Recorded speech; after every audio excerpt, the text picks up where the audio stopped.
lunchtime on October the 9th on the West Coast. It's a historic moment, certainly for Keith and I and for anyone else listening. This is the first non-Keen On show to appear on Now TV. Keith, with a bribe of several $1 million, has been convinced to bring his blockbuster show, That Was the Week, over to the Now TV platform, and I'm thrilled to have him on board. Keith, That Was the Week is a show about the previous week, particularly in tech and venture community. This week, you focus very much on antitrust, your excellent newsletter. Anyone watching should subscribe to Keith's newsletter. Don't trust antitrust. And let me look more carefully at this image that you lead your newsletter, how the Democrats can lose Silicon Valley in their sense. Why the picture, Keith? These four guys up a mountain trying to help someone else. What's the visual element here of antitrust, and your warning against the Democrats to focus too much on antitrust? Well, there'd be many ways to interpret it, wouldn't there, Andrew? But my interpretation is the three people holding hands are Joe Biden, Kamala Harris, and Nancy Pelosi.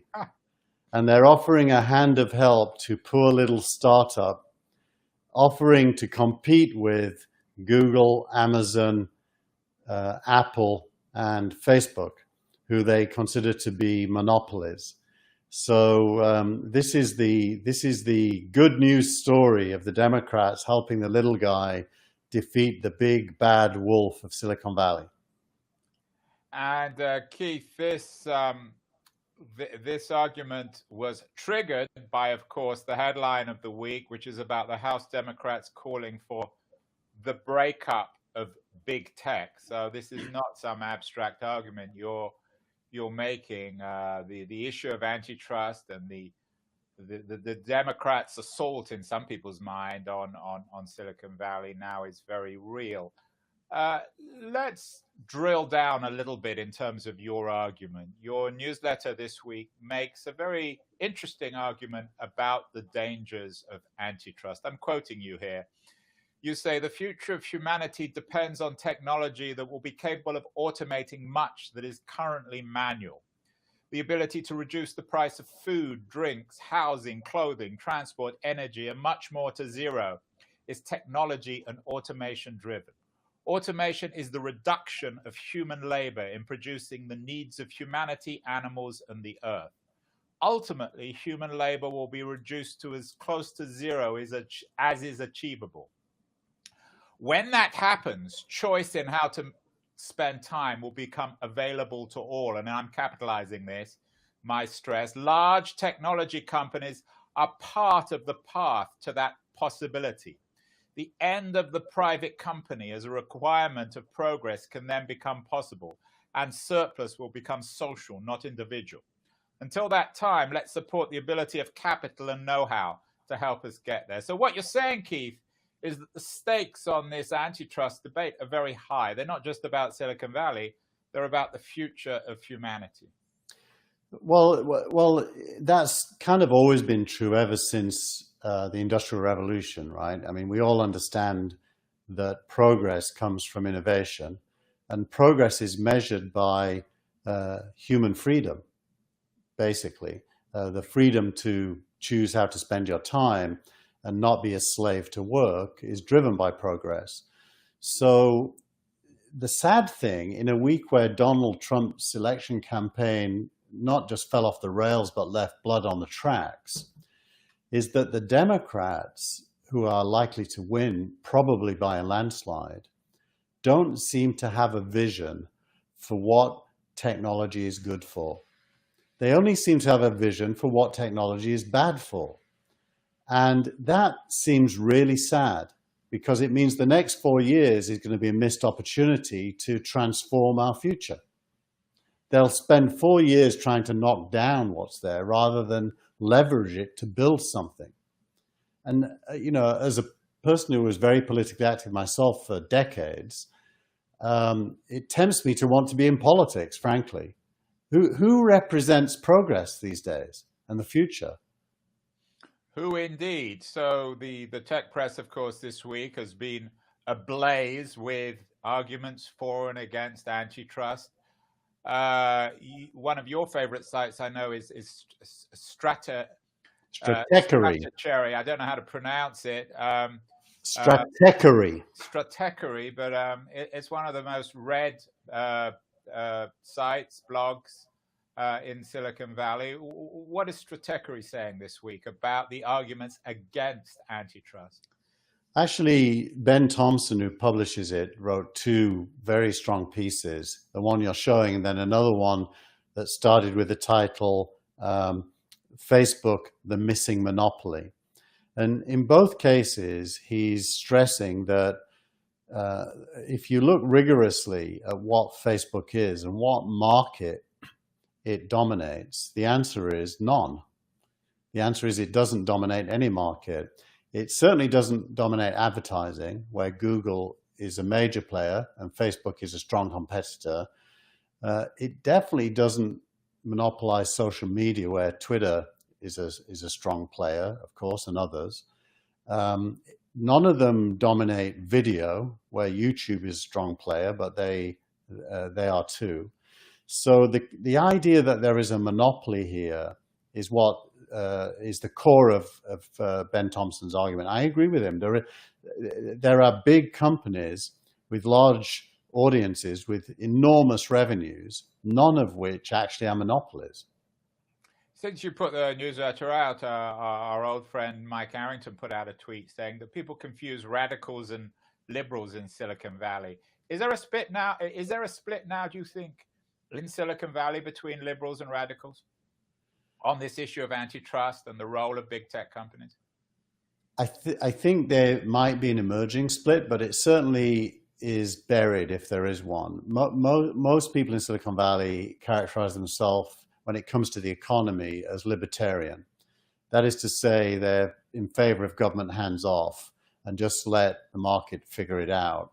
And that's the best way. Keep out of the way and just let progress take its course. And Mike definitely has historically been one of those. Mike and I disagree about many things, but we agree about that. And I think that Silicon Valley doesn't really have liberals in the Washington, D.C. meaning of the term for that reason. Now, that said, the Silicon Valley libertarians do, many of them, vote Democrat because they believe in social equality. And it seems to me the missing intellectual piece of the jigsaw puzzle is the relationship between technical innovation and social equality and social opportunity. If you want to solve the problems that Black Lives Matter focuses on, or indeed almost any issue, the precondition for solving it is ending the squabble over resources. And the squabble over resources is only solvable with technology. Well, that is, of course, according to you, one of the nice things about having, shall we call you a libertarian Hegelian on the show. I think you're the only libertarian Hegelian in Silicon Valley, is that you're open to other people's opinions. And that was the week newsletter also covered a very different position from an interesting French-American entrepreneur on the East Coast, Maëlle Gavet. I don't know if I've done her justice. What's next for Silicon Valley? And she takes, Keith, an entirely different position from you. Let me quote Maëlle. She says, the near total, and I misspelled dominance, the near total dominance of the top tech giants, Facebook, Amazon, Alphabet, Apple, and Microsoft, has become stifling. This is an argument that is very much covered in her new book as well, Trampled by Unicorns. These companies don't hoover up talent, but have grown to such a size and expanded into adjacent markets to such an extent that they are starving all but the best new tech businesses of oxygen. Smaller companies who compete in one of the markets that big tech considers as strategic, an ever-expanding list, risk becoming a target of full financial power of one of the giants, who aim to crush or buy possible contenders before they grow beyond a certain size. And I'm capitalizing her here because I think it's here that she gets in your face from your libertarian point of view. She says, this hegemony impacts innovation and centralizes capital allocation. This was from a piece Mail wrote in the Harvard Business Review last week, which you recommend in your newsletter. Both Mail and you are talking about innovation. She takes an entirely different position. How would you respond to her argument? The reason I published it, Andrew, is I think it's an excellent piece. And you may think it's a contradiction for me to say so, but I actually agree with her, whilst at the same time agreeing with my own point of view. Why? Because it's actually a fairly complex discussion that isn't really well served by a David and Goliath framing. Facebook, Apple, Amazon, Microsoft, and Alphabet are at the same time massive innovators, whilst at the same time stifling innovation. They do both things. The argument about how they help innovation is obvious, so I won't make it. How do they stifle it? They stifle it because it's in their self-interest to acquire talent and to own future markets. So when Facebook acquired Instagram and WhatsApp, it was doing both things, acquiring talent and future markets. When it acquired Giphy recently, it was doing both things. Now, my point of view is there is nothing illegal about it doing those things. Nothing at all. We've had this argument, Keith, before. It's about the issue of antitrust is not whether or not monopolies are illegal. It's whether or not businesses which have very strong control of one market use that strength to illegally control other markets. What I don't understand in terms of your argument is that if you listen to people like Scott Galloway or Mail, Gavet, I mean, splitting up Amazon into Amazon Web Services and a store, or splitting up Facebook between Facebook and Instagram and WhatsApp, they maintain their strength. If anything, Scott Galloway argues that actually builds shareholder value. So what I don't understand is your dark dystopian view is if you break these companies up, it ends Silicon Valley, it ends their strength, it ends innovation. Because no, it's really... look at the history of AT&T. They got split up, and you got a series of companies that were, if anything, more innovative than the original monopoly. It's easy for me to explain it, Andrew. By the way, Andrew, you're showing a graphic now, not us. I don't know if you intended that, but just in case you didn't. It's easy to explain it, Andrew.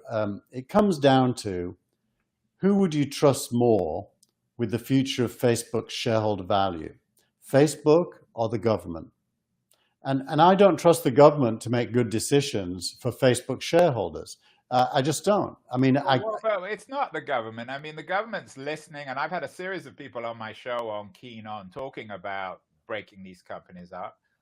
The people in the government are now being advised by highly sophisticated tech people who will argue that you need to break, say, Facebook into 3 companies: Instagram, WhatsApp, and Facebook. What's wrong with that? We're all familiar with that, but it's basically fascism. You can't. What's fascist about that? It's the people who support that are basically, for me, the same as the QAnon people. They start with a conspiracy theory that Facebook is bad and doing bad things. They try to influence policy in favor of their conspiracy theory. There's no substance in their theory. And then they try to recruit the government because it's powerful as their supporter. But Mail is doing that. She's not QAnon. I mean, there's perfectly reasonable people who want to break these companies up, including myself. She doesn't argue for breaking it up there, by the way. Well, she argues, I think, implicitly that look, I'm an investor in a company called Infarm, which is going to be worth billions of dollars. And nothing Facebook, Google, Apple, or the others do will stop it, because innovation still works. But a smart innovator doesn't drive towards an area that a big company wants and can own. So innovation isn't being stifled. Innovation in space is they care about is being stifled, but they have blind spots left and right that innovators can head for. Now TV, your project, can be successful despite the existence of these companies because these companies aren't building Now TV, you are. And nothing, they might come and offer you a pound of flesh if it gets big, and you'll have a choice to make whether to take it. That's a choice. They can't force you to sell to them. So it really is a conspiracy theory of the big bad wolf versus the good guys. And it's wrong. The good guys are not the people arguing for breakup. They are actually small-minded, anti-innovation zealots. Including myself. This is the conversation that will go on and on in That Was the Week. It's certainly only the beginning, and hopefully, and I hope, Keith, you're on my side here, we will have a change of administration in November or January, and then these things will become real. Let's focus on your innovator, your company, your startup of the week, Uncork. What are they all about? They seem to be an interesting new play. I hadn't heard of them before you mentioned them in your newsletter. Yeah, Uncork is in a space known as no code.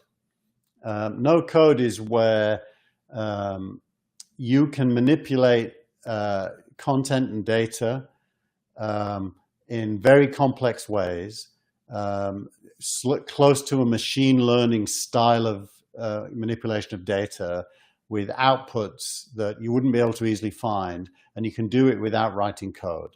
And there's a lot of companies in this space. Airtable is a unicorn in this space.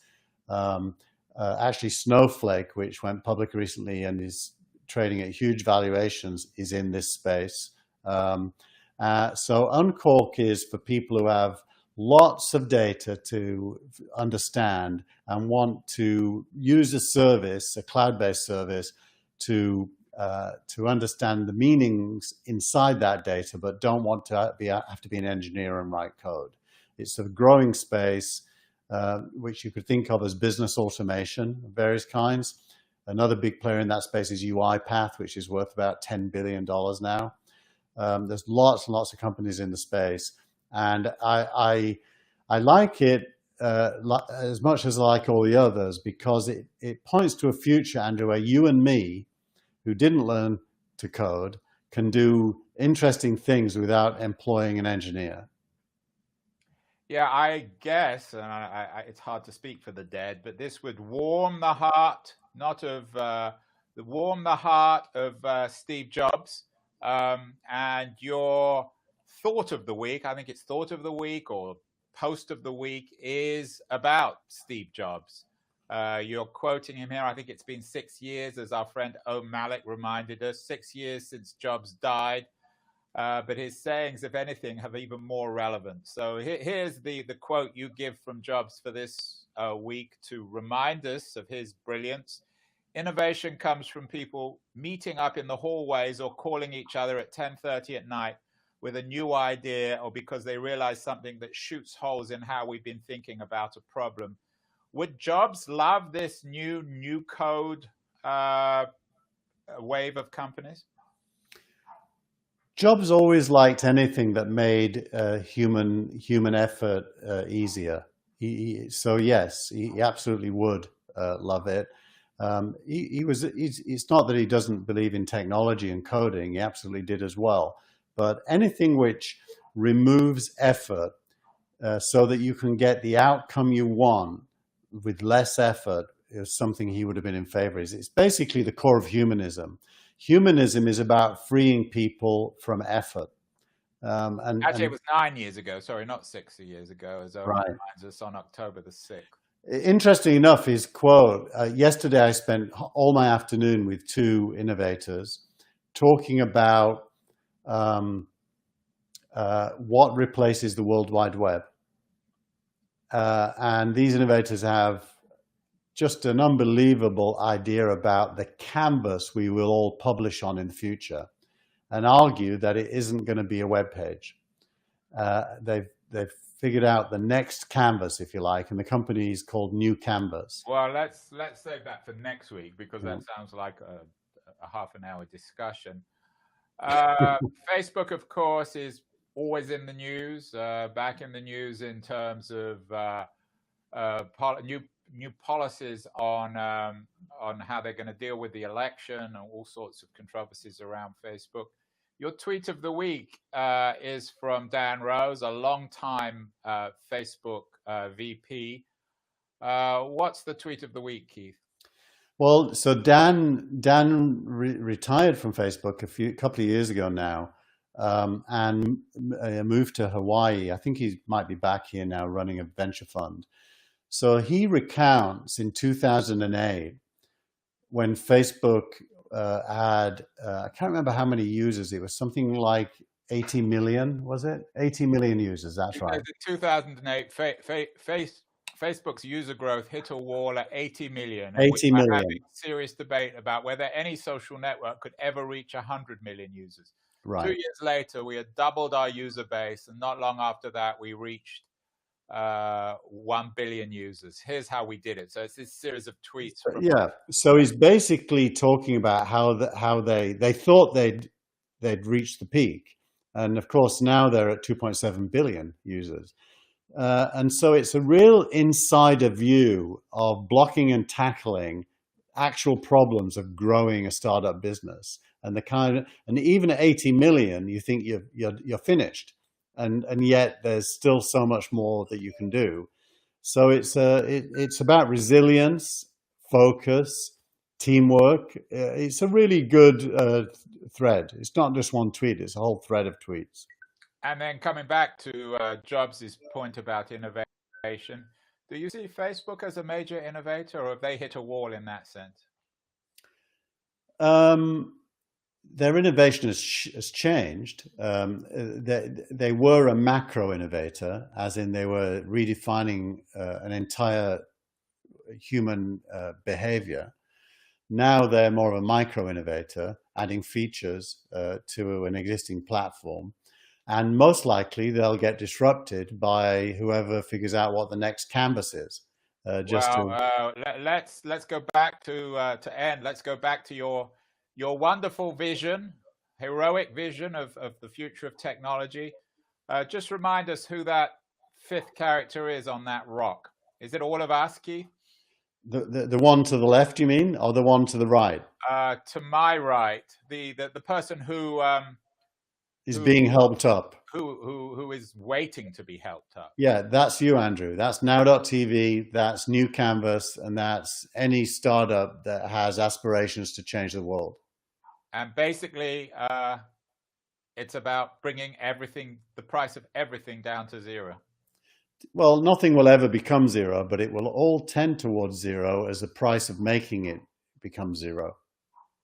And you still remain optimistic, Keith, that we can get down to that zero without new tyrannies of monopolies controlling our lives, creating surveillance capitalism and all the other infrastructure that people fear in Silicon Valley. Yeah, your optimism comes from the same place as the optimism that Nelson Mandela being put in prison wouldn't stop the anti-apartheid movement. Human beings don't give up.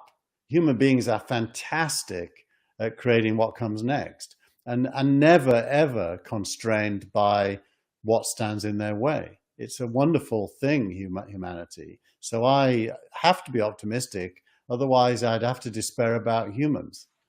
Well, that was the week with the most resilient Hegelian libertarian in Silicon Valley, Keith Teare. We will be back again next week to discuss much more about antitrust, tweets of the week, innovators of the week, and the rest of the news out of Silicon Valley. Have a great week, Keith. I'll see you next week. Thank you.